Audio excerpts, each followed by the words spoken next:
Hello dear students and welcome to UGT academics. मैं प्रगति राजपूत आपके लिए लेके आई हूँ गाला पेपर 6 इंग्लिश का सॉल्यूशन। चलो तो स्टार्ट करते हैं।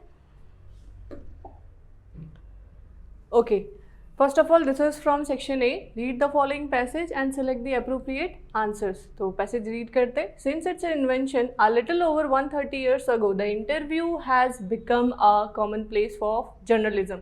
अब देखो, रीड करके पहली लाइन से ही पता चल गया, it is from the chapter number 7 the interview. ठीक है, तो इंटरव्यू का इन्वेंशन लगभग 130 साल पहले हुआ था। आज के टाइम पे लगभग हर इंसान पढ़ा लिखा है, उसने कभी ना कोई इंटरव्यू पढ़ा है या तो सुना है अपनी पूरी लाइफ टाइम में। ठीक है, while from the other point of view, severe 1000 celebrities have been interviewed over the years, some of them repeated, so it is hardly surprising that opinions of the interview of its function, methods and merits vary considerably।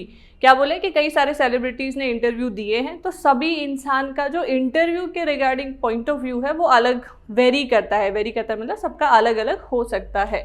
ठीक है, some might make quite extravagant claims for being in its highest form a source of truth and in its practice an art। काफ़ी लोग इसको काफ़ी positive way में लेते हैं कि ये वो सोर्स ऑफ इंफॉर्मेशन है, वो सेलिब्रिटीज़ के बारे में ट्रुथ बताता है, सच्चाई बताता है। ठीक है, और काफ़ी लोग क्या बोलते हैं, other usually celebrities who see themselves as its victim might despise the interview and unwarranted intrusions into their lives, or feel that it somehow diminishes them, just as in some primitive cultures it is believed that if someone takes a photographic portrait of somebody then one is stealing that person's soul। कुछ लोग उसको negative चीज़ें मतलब negative मानते। क्यों negative मानते? तो क्या बोला है कि वो उनकी लाइफ में इंट्रूड करता है, उनकी लाइफ को इंटरप्ट करता है। वो लोग ऐसा बोलते हैं कि हम क्यों बताएं अपनी पर्सनल लाइफ के बारे में किसी और को। ठीक है, वो अपने आप को इंटरव्यू का विक्टिम समझते हैं। और ऐसा कहा जाता है जब हम किसी की फोटोग्राफ खींचते, प्रिमिटिव एरा में, मतलब पहले ऐसा कहा जाता था, अभी तो फोटो खींचना इज अ कल्चर। ओके, पहले के टाइम पे ऐसा माना जाता था कि अगर आप किसी की फोटो खींच के अपने पास रखते हो means you are stealing their soul, आप उसकी आत्मा चुरा रहे हो।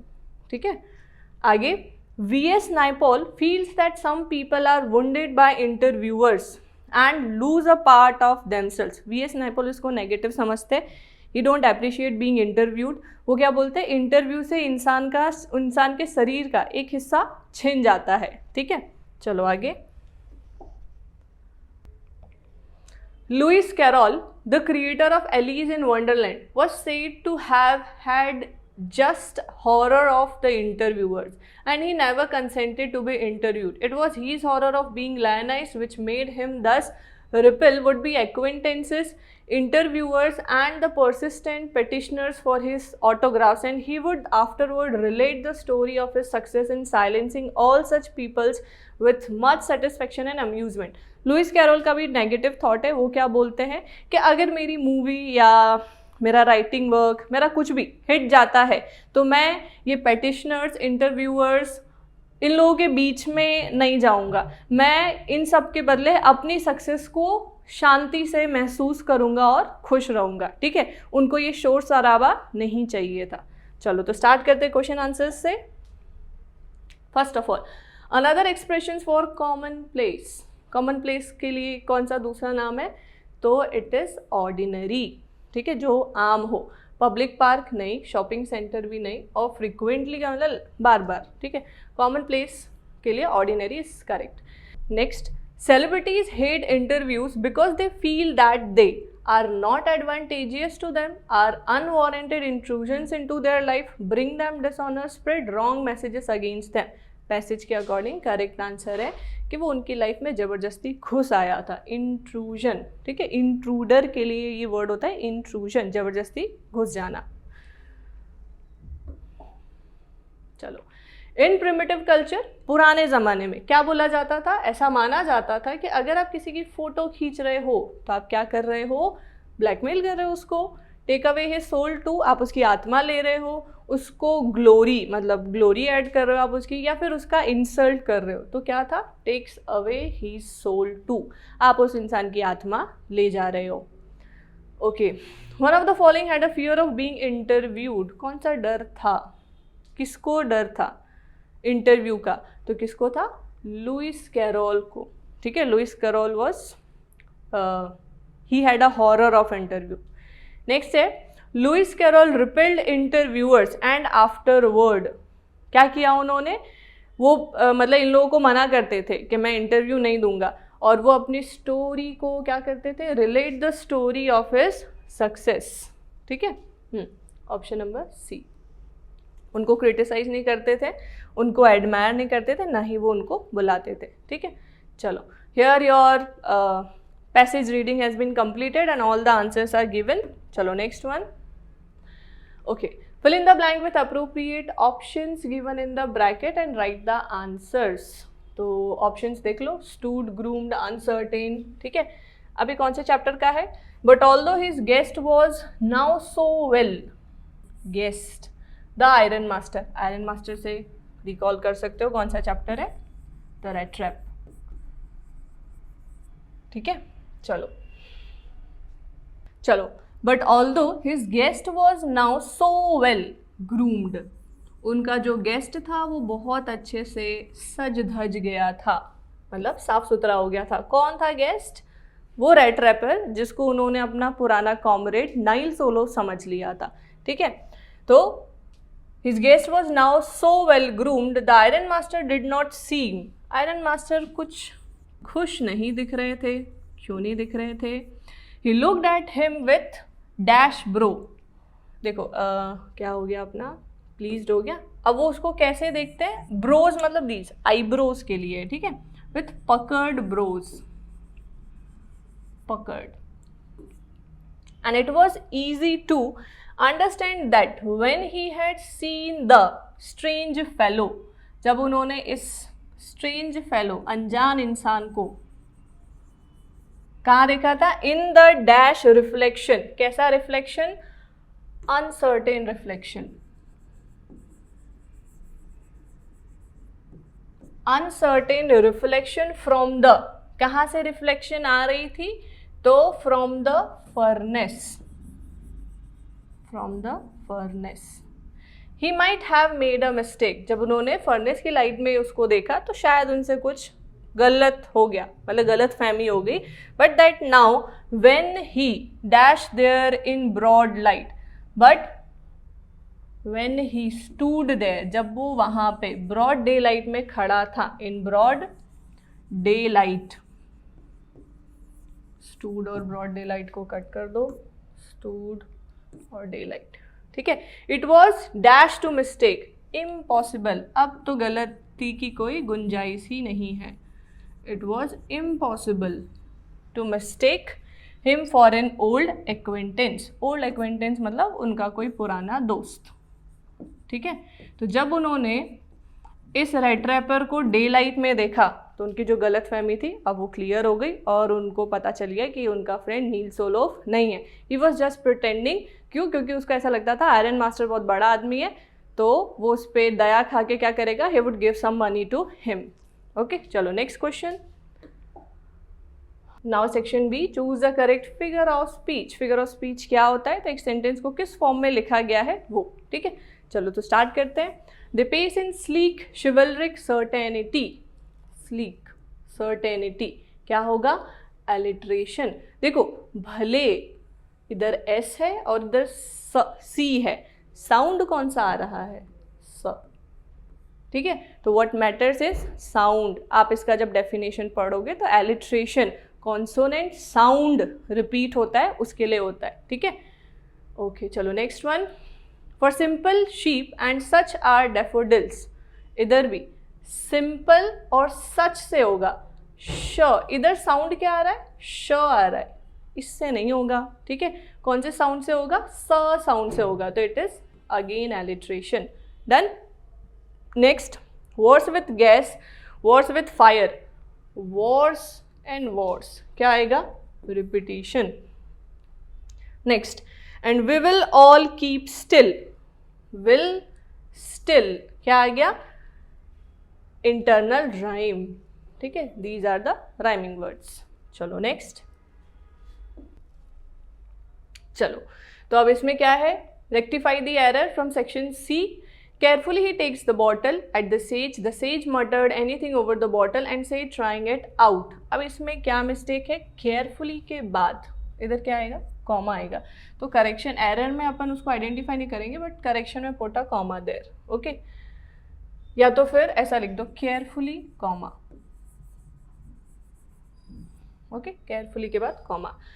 At the sage मटर्ड. सेज मटर्ड नहीं, मटर्स.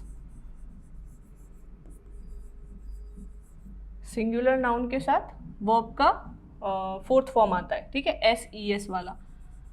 तो the sage mutters anything over, anything नहीं, समथिंग.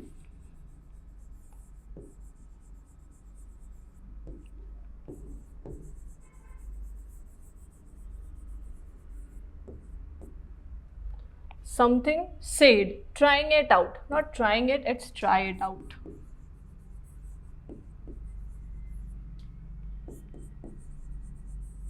चलो next, punctuate the following passage appropriately. Okay, but of course it is you, comma, Nile Solov, exclamation mark. He said, inverted comma, जब dialogue शुरू होता है तो how do you look, exclamation mark, और इधर inverted comma, close. ठीक है, it is very easy to punctuate this. चलो next one. चलो next is rewrite the sentence using the correct meaning of the given phrase. Okay, क्या है? A tall well-groomed man in a business suit walked in. अब इसमें क्या आएगा? Well-groomed. Well-groomed का means well-dressed. ठीक है, well-dressed. Next is Hiren plodded up the hill.